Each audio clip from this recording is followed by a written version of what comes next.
bonsoir. Je suis ravie de vous retrouver pour vos éditions d'information à la une ce lundi.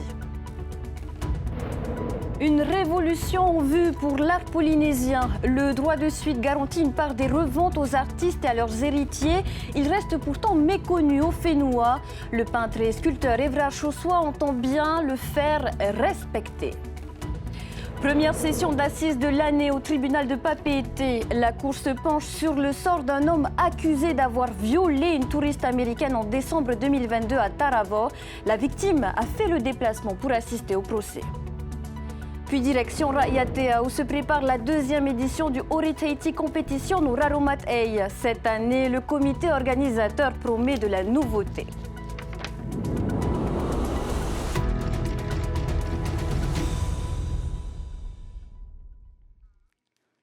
C'est une démarche qui pourrait bien bousculer le monde de l'art polynésien. On parle de droit de suite. Ce mécanisme juridique ouvre des droits aux artistes et à leurs ayants droit sous certaines conditions. Le peintre et sculpteur Évrard Chossois, fils de Joseph Chossois, veut le faire respecter. Seulement voilà, ce droit semble encore méconnu en Polynésie. Éclairage avec Thomas Chabrol. Évrard Chossois est de retour au Fénois après un passage à la Cité des Arts de Paris en 2023.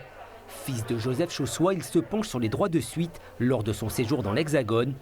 Une prise de conscience qui l'a conduit à sensibiliser les acteurs du marché de l'art aux droits des artistes. D'après mes lectures, c'est une manière d'intéresser l'artiste à l'évolution de sa carrière. Admettons un artiste qui a vendu des œuvres au début de sa carrière finit par devenir célèbre, eh bien ça lui permet d'être intéressé à toutes les reventes qui peuvent avoir lieu sur les œuvres qu'il avait vendues auparavant quand il n'était pas célèbre. Non seulement lui, mais après sa mort, ses descendants, jusqu'à 70 ans après sa mort. En clair, Évrard Chossois veut sensibiliser sur le droit de suite applicable mais pas appliqué, car encore ignoré. Il s'est rapproché de Caverio Ravelo, fils du peintre François Ravelo, décédé en 2001. Caverio a sollicité maître Léo Peuillot, avocat spécialisé en propriété intellectuelle. Après l'intervention de l'avocat, 2 galeries de Fénois ont accepté d'appliquer ce droit. J'ai fait un rapide calcul, les ventes, c'est à plusieurs dizaines de millions et nous, ce qu'on demande, c'est un petit pourcentage. Et au début, ça a été compliqué d'appliquer la loi parce que forcément, ça joue sur leurs bénéfices. Et la méconnaissance justement de ce texte-là fait qu'on est dans cette situation-là.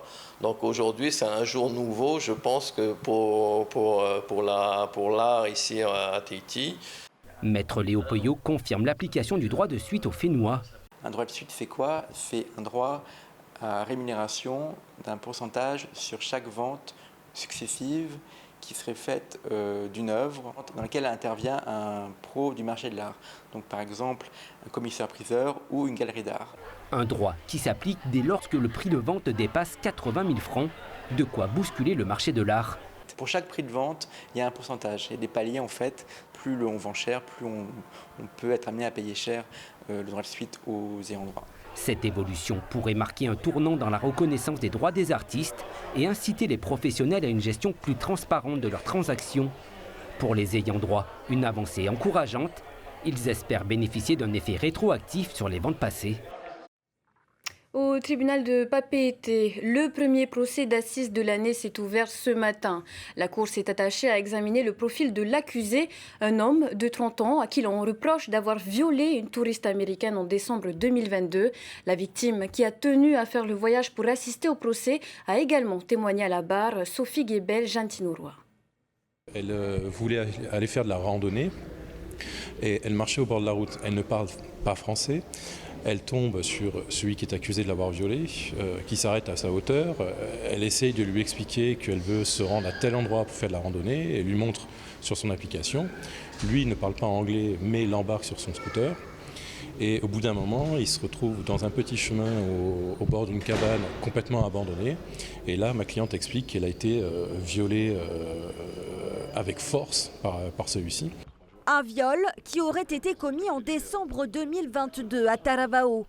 La victime aurait subi une seconde agression sexuelle non loin dans une cabane abandonnée. Elle aurait ensuite réussi à contacter ses amis pour se rendre à la gendarmerie. Les analyses médico-légales réalisées le soir même ont révélé des lésions très importantes au niveau des parties intimes. Notre ligne, ça va être d'expliquer qu'à aucun moment, elle n'a été consentante, que tout le long, elle lui a expliqué, elle lui a signifié, elle lui a montré qu'elle n'était pas consentante et que quand on dit non en français et no en anglais, on comprend parfaitement qu'elle n'est pas consentante. Mais de son côté, l'accusé, sans antécédent judiciaire, dément tout acte de viol. Pourtant, son ex-compagne, témoin à la barre ce matin, déclare avoir subi des relations forcées lorsqu'elle était en couple avec l'accusé, avant de se rétracter, laissant place au doute sur sa perception du consentement et celle de son ex-conjoint.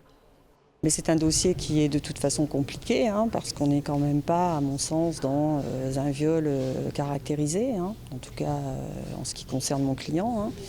Il y a un gros problème au niveau de la perception du consentement des deux côtés et de la façon dont ça se passe effectivement du côté des États-Unis aussi et peut-être aussi du côté de la Polynésie dans certaines circonstances.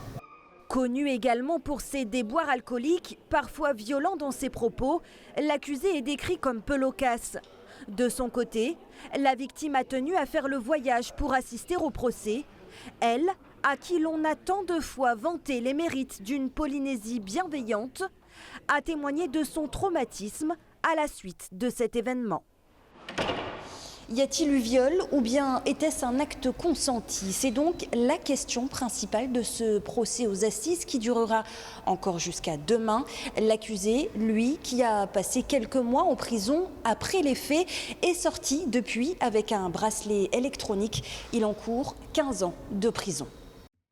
En bref, ce fait divers dont la victime est le président de l'Assemblée, Anthony Giros. La voiture du Tavana de Paia a été vandalisée mercredi dernier dans le parking d'un restaurant de Punaoia. Un ordinateur et des disques durs ont été dérobés, mais Anthony Giros assure, je cite, qu'il ne contenait pas vraiment de dossier confidentiel. Une plainte a été déposée selon lui. Le nouveau rapport accablant de la Chambre territoriale des comptes ciblant cette fois l'Epic Vanille de Tahiti. Créé en 2023, l'établissement public avait pour mission de relancer la production et l'exportation de l'or noir local. 20 ans plus tard, le bilan est plus que mitigé et l'objectif initial des 100 tonnes produits non atteint malgré des subventions massives pour développer la filière. Le rapport met en évidence une gouvernance inefficace et un modèle économique insoutenable, en plus d'un climat social délétère. Face à ce constat, la Chambre ne formule qu'une seule recommandation, la fermeture pure et simple de l'Epic Vanille. Retrouvez un article détaillé sur notre site tntvnews.pf. Les métiers de l'économie bleue vous intéressent? Ne manquez pas les journées portes ouvertes du 13 au 15 février. Rendez-vous au centre des métiers de la mer à Aroué, ainsi qu'à Papeete, au port de pêche et à la gare maritime. Au programme, des informations clés et des visites guidées pour les scolaires et le grand public. Un secteur en pleine expansion avec de nombreuses opportunités de formation, comme le souligne le ministre des Ressources marines au micro de Nicolas Pérez. Il est important pour nous de pouvoir communiquer justement sur toutes les formations qui sont maintenant dispensées au Centre Métiers de la Mer, formations qui se font en collaboration avec d'autres services. C'est la raison pour laquelle aussi bien les services de l'État que du pays seront présents lors de ces journées de présentation des métiers, parce que bien souvent, ce n'est pas assez connu de la part de nos filières pédagogiques, filières de formation. Donc le CMEPF est en effet une formation pour adultes, mais il y a également maintenant des formations au bénéfice donc, des lycéens qui se font dans nos lycées agricoles privés, lycée notamment John Doom, mais également à partir de l'année prochaine au lycée d'Opunhog. Dans le lagon de Tapuna, Punaoia, risque sanitaire pour les usagers de la zone. En cause d'une nouvelle casse sur l'émissaire des eaux usées de la société Veitama, la commune a pris un arrêté pour interdire la baignade et les activités nautiques jusqu'à nouvel ordre. C'est son deuxième séjour au Fénois. Acteur, écrivain spécialisé et prince de l'e-sport, le grand maître international d'échecs Fabien Libizewski sillonne le monde pour promouvoir sa passion devenue son métier. Entre stages d'initiation et de perfectionnement, sa présence à Tahiti est l'occasion d'évoquer des projets locaux, car à travers cet événement, l'association Peremana nourrit une ambition majeure, poser les fondations d'une fédération polynésienne. Mérité Ato nous en dit plus. Le serrage de main est quelque chose d'obligatoire et ça c'est fondamental. Pour l'instant, ils ne sont que deux. Le grand maître international venu au Fénois et l'expert local de la discipline. Dans quelques heures, Fabien Libizewski va rencontrer une cinquantaine de néophytes au village d'enfants de Papara. L'idée, ça va être un petit peu peut-être de les aider un petit peu à progresser, donner un petit peu un côté de rêve, leur donner une confiance en eux, de résoudre des exercices, leur donner confiance, voilà. Leur donner confiance et stimuler le goût de l'excellence par l'apprentissage de techniques de jeu et de qualité humaine. Ça aide à travailler certaines qualités de réflexion, ça fait travailler la mémoire, la patience, aussi le respect de l'adversaire. L'objectif est d'aider à former de futurs champions. C'est l'histoire d'Adrien Demuth et Vassili Chesterkin qui ont appris à pratiquer les échecs à Tahiti et sont tous deux arrivés à un très bon niveau. Grand maître international pour l'un et double champion de France pour l'autre en catégorie poussin. Des symboles de réussite pour Jean-Pierre Caïrou qui souhaite créer une fédération polynésienne des échecs. Nous avons pour objectif de créer une fédération polynésienne des échecs qui puisse participer non pas aux activités de la Fédération française, parce que là, ça demande trop de frais, mais directement à des jeux au niveau de l'Océanie, au niveau par exemple des Jeux du Pacifique, entre les différentes entités, la Nouvelle-Calédonie, etc., mais aussi directement aux Olympiades, que Tahiti ait sa propre équipe. Plusieurs stages sont prévus lors de son séjour au Fénois. Jeudi 13 mars, le numéro 3 mondial et vice-président de la Fédération internationale du jeu d'échecs, Nigel Short, est le prochain invité de l'association Peremana. Le Ori Tahiti s'apprête à enflammer Rayatea. La deuxième édition du Ori Tahiti Competition no Raromatei se tiendra le samedi 1er mars, portée par la meilleure danseuse du Hivaï Tahiti 2016 et chef de la troupe Tumanava. Un événement qui célèbre la danse tahitienne et encourage sa pratique tout au long de l'année. Voyons les nouveautés du programme dans ce reportage de Jessica Doucet. Face au succès de la première édition, les organisateurs du Ori Tahiti Competition no Raromatei ont reconduit l'événement cette année. L'objectif reste le même, réunir les meilleurs danseurs pour faire vivre et faire rayonner le Ori Tahiti. Ce qui me motive, c'est surtout que les gens des Raromatei puissent se challenger. Aller à Tahiti, ça donne envie à tout le monde, mais ça ne rentre pas forcément dans le portefeuille de chacun parce qu'il faut penser au logement. Tout ça, c'est vraiment une logistique qu'il faut bien préparer en amont et donc le fait de le faire ici à Rayatea, pour les Raromatei, le budget, on va dire, sera un petit peu restreint et accessible à tout le monde. Outre les catégories solo, hommes-femmes, les groupes de 5 pour le Haut-A et le Mehura, de nouvelles catégories font leur apparition cette année. On a voulu rajouter solo Aparima, donc, parce que j'ai remarqué que les gens demandaient plus à avoir des Aparima l'année dernière, à partir de l'âge de 15 ans jusqu'à plus. Ensuite, il y a les solos, bien sûr, OTA, improvisation. Mais cette année, j'ai changé aussi dans les catégories 6 à 11 ans. Ils ont 2 P qui peuvent déjà choisir en amont et faire leur propre chorégraphie. Parce que quand on est tout petit, c'est un peu difficile de faire de l'improvisation. Qu'elles soient improvisées ou préparées, les prestations seront exécutées face à un jury de renom. Kohai Batani Gurnak, Moana Ura Tehe Ura ou encore Tuihani Brodian mettront leur expérience à profit. Oui, alors les critères de notation, bien sûr, on regarde le Fa'arapo qui aura vraiment 30 points, si ma mémoire est bonne. Fa'arapo et le Paoti pour les garçons. Ensuite, il y a la prestance sur scène.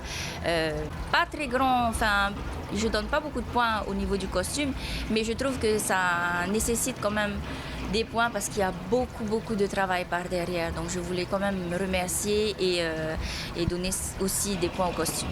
Les inscriptions sont ouvertes. Des artistes et formations professionnelles de Tahiti ont déjà confirmé leur participation à cette seconde édition du Ori Tahiti Competition no Raromatei. Et les Polynésiennes n'excellent pas que dans leur danse traditionnelle, dans les sports de ballon également. Dans l'Hexagone, 2 volleyeuses tahitiennes se sont affrontées dans leurs clubs respectifs il y a quelques jours. Un match pour le compte de la Nationale 2 féminine, l'équivalent de la 3e division. Rencontre dans ce portrait croisé signé Valentin Lefebvre et Wallis Glaise. Elles n'ont pas le même maillot, mais c'est sous le drapeau polynésien que les 2 athlètes font des ravages dans le championnat de National 2. Abigail Heua, 25 ans, et Oliana Pinkoui, 34 ans, évoluent respectivement à Strasbourg et au Plessis-Robinson. Adversaires d'un soir peut-être, les 2 Polynésiennes sont fières de s'affronter sur le terrain. Ça fait plaisir de voir une Tahitienne sur un terrain et surtout en tant qu'adversaire, ça donne envie de jouer davantage et de combattre encore plus. Enchantée de jouer contre une Tahitienne parce que c'est la famille quoi, même si on ne se connaît pas beaucoup. Et l'heure de l'affrontement est enfin arrivée. Les 2 équipes ne se font pas de cadeaux. Oliana Pinkoui met le feu. La défense de Strasbourg peut en témoigner. La combativité, l'esprit d'équipe et le dynamisme, voilà ce que souhaite incarner la joueuse. Alors je pense que je fais partie des leaders, je fais partie d'une des plus anciennes de l'équipe. Et oui, j'encourage aussi mes coéquipières et notamment des jeunes parce qu'on forme également des filles du pôle espoir de Châtenay-Malabry. De la pré-nationale à la nationale 2, depuis 6 ans, Abigail Heua a fait toutes ses gammes sous les couleurs de Strasbourg. Au fil des saisons, la capitaine du club alsacien est devenue un des rouages essentiels de l'équipe, ce qui ne l'empêche pas de conserver son sens de l'humour avec ses coéquipières. Dans l'équipe, les filles, elles aiment bien dire que je suis un peu le clown de l'équipe. Le mode, je remotive et tout l'équipe en souriant pour rien. Son énergie communicative n'aura pas suffi. Victoire sans appel en 3-7 des Parisiennes de Plessis. Pour le reste de la saison, Oliana Pinkoui espère accrocher avec son club les 3 premières places du championnat. Quant à Abigail Heua, son maintien avec Strasbourg est son objectif en attendant de gravir les échelons avec pourquoi pas un autre club. Tout de suite sur TNTV, vos programmes habituels locaux suivis de 2 épisodes de la série Cat's Eyes. Plus tard, découvrez un nouveau numéro d'enquête exclusive. Excellente soirée à tous, à demain. Retrouvez ce journal en replay sur notre site internet et notre application mobile TNTV.